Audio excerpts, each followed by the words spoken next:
K-팝 선율이 신나네요. 저희 허성무 소장님 어서 오세요. K-팝 가수 중에 제일 좋아하는 가수? 예, 특별히 잘 모르겠어요. 특별히 잘 모르겠습니다. 이준석 위원장 훨씬 나이가 어리시니까. 이게 이상한 게요. K-팝은 예. 보통 남자 아이돌들이 유행합니다. 예, 그러니까 예. 저는 여자 아이돌을 좋아하는데 여기는 K-팝으로 분류가 잘 안 돼요. 그러니까 아니 왜요? 여자 아이돌도 많아요. 소녀시대부터 시작해서. 근데 그 규모가 예. 시장 규모가 예를 들어 방탄소년단이나 엑소 이런 것에 비해 가지고 제가 아는 바는 20분의 1도 안 된대요. 그러니까 이게 사실 제가 아는 여성 아이돌들은 예. K-팝의 분류로는 들어가지 않는 걸로. 그러면 누구? 여성 아이돌은 누구 팬? 저는 다 좋아합니다. 레드벨벳 좋아하고요. 다 좋아하는 한 분과 특별히 잘 모르겠는 한 분이 함께하는 뉴스닥 네. 두 패널 잠시만 기다리시고요. 청취자 문자 좀 보겠습니다. 아, 가상화폐 광풍 들으시면서 많은 분들이 걱정하세요. 이석화님은 노동의 가치가 뭔지도 모르고 한탕주의에 빠져드는 이런 세태에 걱정하셨고 3292님 도박보다 더 무서운 판 같네요. 이걸 그냥 놔둬야 될까? 투자 말이 좋아 투자지 사람 잡는 것 같다 하셨어요.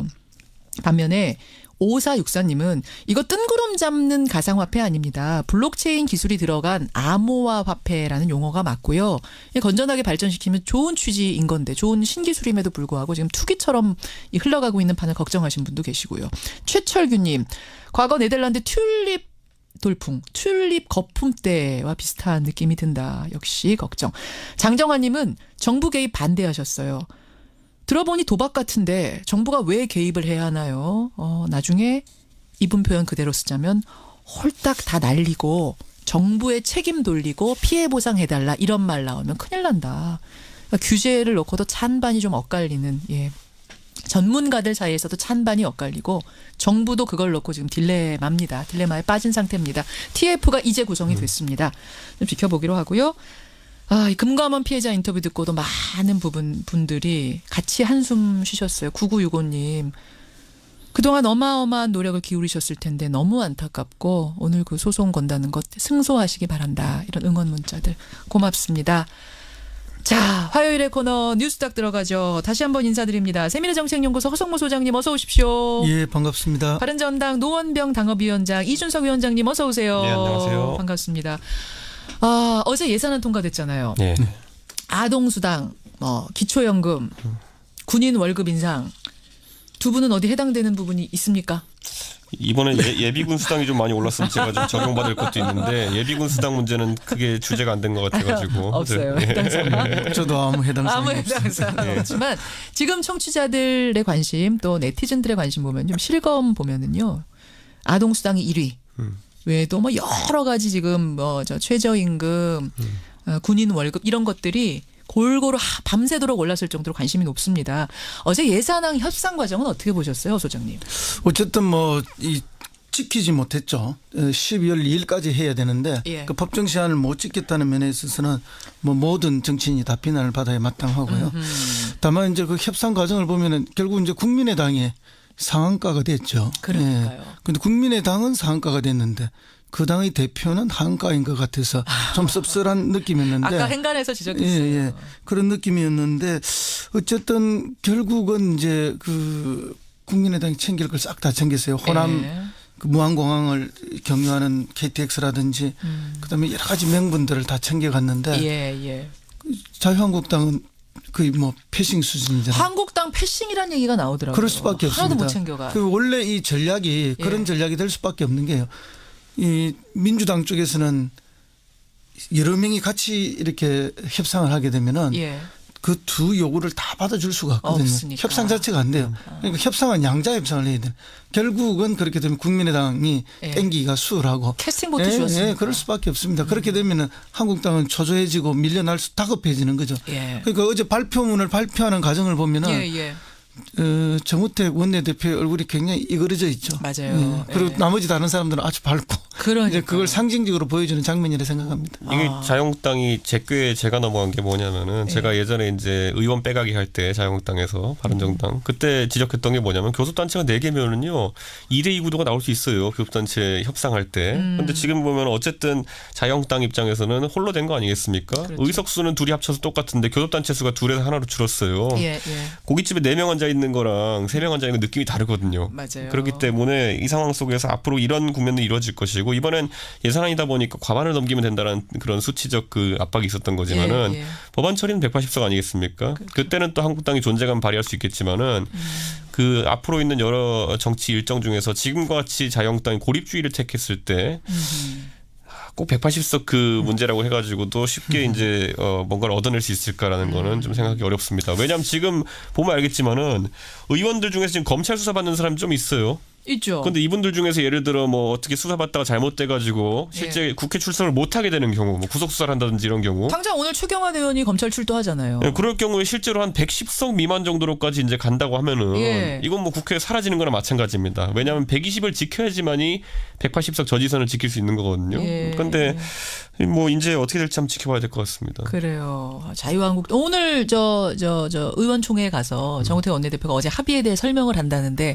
항의가 거셀 거라고 합니다. 하지만 방법 없는 거죠. 그렇죠. 어제 이미 거셌고요. 어제도 거셌고. 그래서 오늘 뭐 다시 한다는데 예, 예.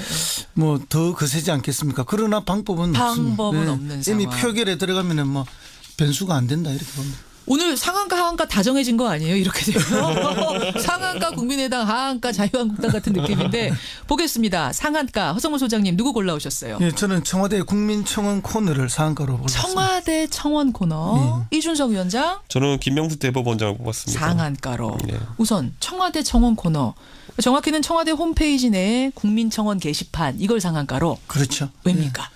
예, 지금 우리 사회에서 이슈가 되는 모든 것들은 이 코너에 지금 청원이 다 되고 있습니다.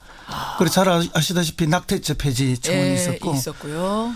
그다음에 지금 조두순 석방이 곧 일어나잖아요. 그래서 이 석방을 반대하는 청원이 있죠. 청원. 그다음에 술 먹고 죄 지었을 때 그 죄를 좀 감행해 주는 것을 주치 감행이라는데 이제도 안 된다는 청원 들어와 있고 예. 최근에 이제 굉장히 떠올랐던 그 권역 외상센터 지원 청원 있었죠. 지원 청원도 있었어요. 그다음에 또 최근에 그 뭔가면 아까 제가 아이돌 그룹 잘 모르는데 실제 잘 몰라요. 근데 이 엑소라는 그룹이 있는 것 같아요. 예. 이 팬들이 어느 시상식에서 이 굉장히 이 그룹이 상을 많이 받아야 되는데 상을 별로 못 받은 모양이에요. 그러니까 시상식 자체 없애라는 청원도 와 있고. 마마 시상식이라고 젊은 층들은 알 거예요.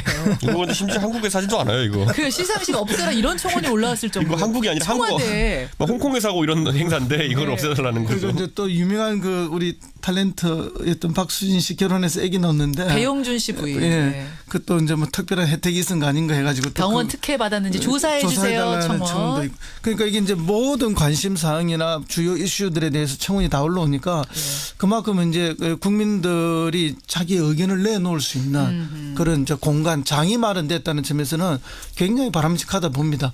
그러나 이제 사실은 이것도 청와대가 다 해결할 수 있는 게 아니거든요. 그러니까요. 뭐 어떤 거는 입법을 통해서 국회가 해결해야 되는 것도 있고 또 어떤 거는 사법부의 판단에 대해서 불만을 가진 것도 있는데 그건 청와대 몫은 아니죠. 또 설사 행정부의 일이라 하더라도 그 또 뭐 이렇게 다 할 수 있는 건 아닙니다. 다만 이제 청와대가 장을 마련해 준 게 훌륭한 일이고 또 소통의 장. 그렇죠. 얘기할 수 있는 장. 또 중요한 것은 뭔가 하면은 해결되지 않는다 하더라도 정성을 다해서 답변을 해주는 것은 그런 국민들 그 제기했던 사람들이 나에게도 어떤 관심이 있고 국가가 응답하구나 하는 이런 걸로서 충분하거든요. 그렇기 때문에 아주 좋은 기능이라고 봅니다. 근데 이 답은 굉장히 하기가 어려울 것 같아요. 제가 오늘 아침에 들어가 봤거든요. 5만 7천 개 이상의 청원글이 올라와 있는데 그중에는 국회를 해산시켜 주세요. 이런 청원도 올라와요. 그러니까 별의별 청원이 다 있어요. 저는 그러니까 소통 창구로서 이게 역할을 하려면요. 결국에는 안 되는 걸 왜 안 된다는지 국민에게 납득시킬 정도의 권위가 되면 이게 소통 창구가 됩니다. 그런데 예를 들어 지금까지 SNS로 소통한 정치인들도 그렇지만은 보면은 한 10개 글이 올라오면요. 자기가 답하기 좋은 거 한 3개만 답하면은 보통 소통 잘하는 정치인 소리 들었어요, 지금까지. 나머지 7개는 그냥 곤란하거나 하면 삭제하는 사람들도 있고 뭐 그냥 무시하는 사람도 있고 이렇게 한데 지금 보면 청원 올라온 것들 중에 보면은 물론 이제 20만 개 도달한 것들도 살펴봐야겠지만은 한 달에 20만 개가 넘어가면 답을 무조건 하게 돼 있습니다. 상당한 수가 예를 들어 올린 것들, 예를 들어 동성혼에 관해 가지고 청와대 입장을 밝혀달라라는 거 이런 것들 같은 경우는 답변 안 하고 넘어올 가능성이 높습니다. 제 생각에는. 왜냐하면 이런 것들을 그러니까 제 생각에는 지금 당장 조국 수석 같은 경우도 이번에 답변하면서 낙태죄 관련해 가지고 그 가톨릭에서 교황의 입장을 잘못 이제 인용했다가 항의를 했죠. 사과했잖아요, 사실상. 그러니까 가톨릭 찾아가지고 사과하고 이런 것처럼.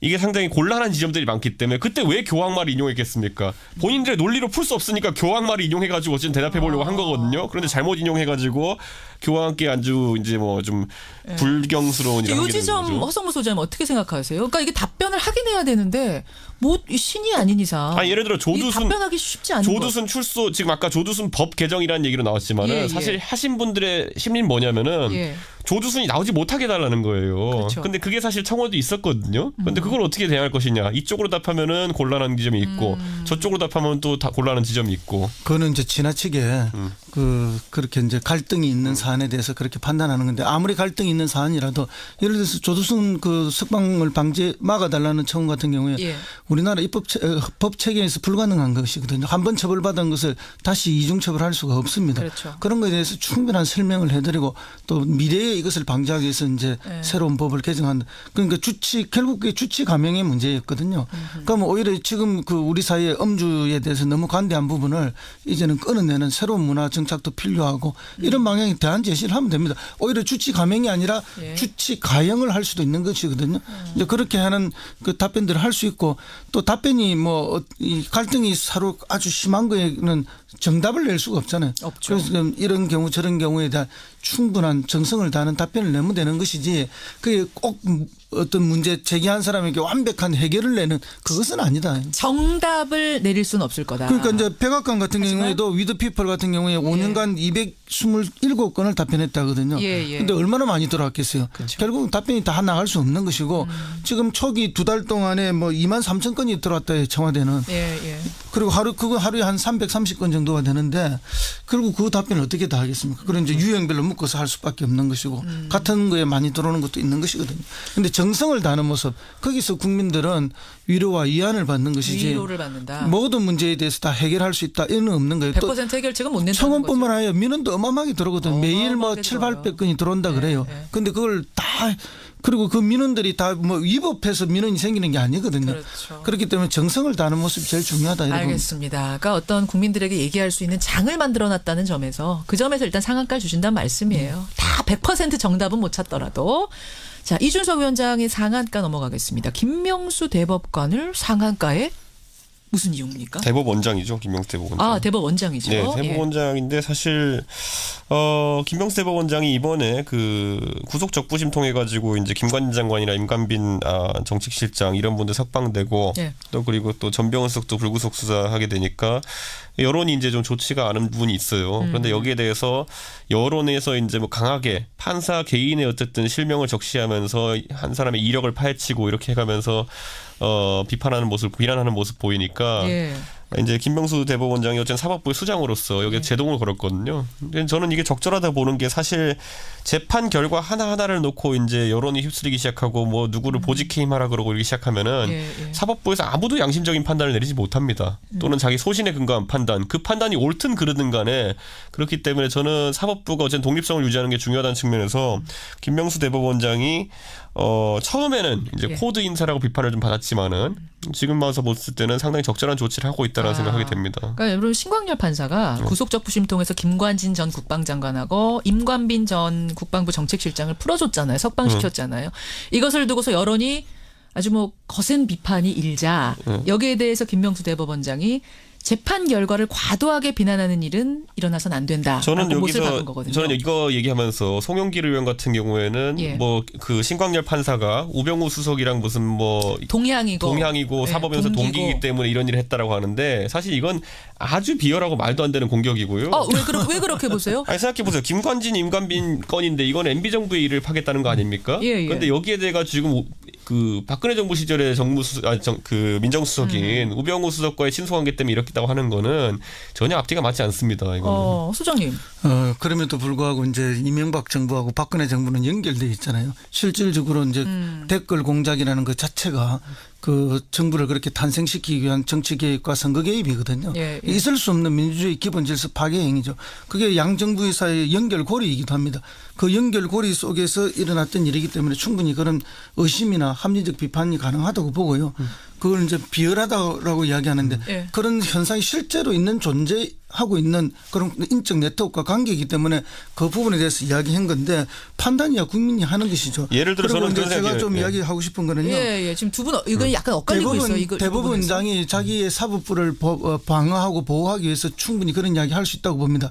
그러나 사법부의 독립이라는 것은 과거에 상권 분립이 제대로 되지 않았던 시대나 상권 분립이 됐다 하더라도 행정부 위에서 오는 행정부에 의해서 사법권이 제약되는 이거에 대한 방어여야 하지 국민들의 건전한 비판이나 합당한 비판까지도 안 된다라고 이야기하는 사법부만의 성역을 이야기하는 것은 있을 수 없는 일이라고 봅니다. 독립이냐 성역이냐는 엄연히 다른 말씀이세요. 저는 그렇게 봅니다. 왜냐하면 더 강한 권력으로부터의 침해에 대한 독립이죠. 사법부의 독립은. 그래서 재판관들이 양심과 법률에 따라서 재판을 해야 되는 것이고 그러나 그 사법부조차도 국민들로부터 위임된 권력입니다. 아니, 저는 그렇기 때문에 되게 위험하다 봐요. 그런 국민들이 자기들이 생각해서 나는 이상하다 생각하면 이상하다고 말할 수 있는 거예요. 굉장히 위험하다라고 이게 실제로 봤을 때요. 예를 들어 그렇게 여론을 이제 재판에 받아들이기 시작하면요. 우리 당장 최근의 일로 기억해 보면요. 그 김광석 씨 부인이었던 서혜순 씨 같은 경우에는 거의 재판하면 무조건 유죄예요. 그분은 만약에 국민 여론대로